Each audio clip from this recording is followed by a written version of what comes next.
आपण सध्या पाहताय हा कोलाडचा डॅम आहे आणि या डॅमचे 27 दरवाजे जे आहेत ते उघडण्यात आलेले आहेत।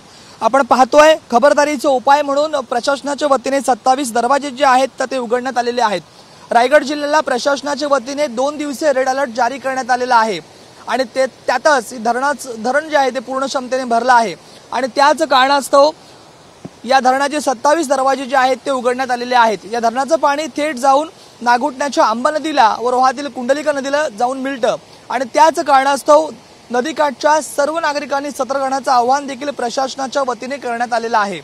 रायगड जिल्ह्यामधील 28 धरणांपैकी 23 धरण जे आहेत ते पूर्ण क्षमतेने भरलेले आहेत आणि त्यातीलच हे एक कोलाडचं धरण। कोलाडच्या धरणाचं पाणी जे आहे ते थेट आंबा नदीला आणि रोहाच्या कुंडलिका नदीला जाऊन मिळत असल्या कारणास्तव नदीकाठच्या सर्व नागरिकांनी सतर्कता बाळगावी असं आव्हानच प्रशासनाच्या वतीने करण्यात आलेलं आहे। आपण सध्या पाहताय हे कोलाडचं धरण आहे, सध्या पूर्ण क्षमतेने प्रवाहित झालेलं आहे आणि त्याच कारणास्तव खबरदारीचा उपाय म्हणून धरणाचे 27 दरवाजे जे आहेत ते उघडण्यात आलेले आहेत। व्हिडिओ जर्नलिस्ट योगेश सावंतसह राज वैष्णव, TV9 मराठी, रायगड कोलाड।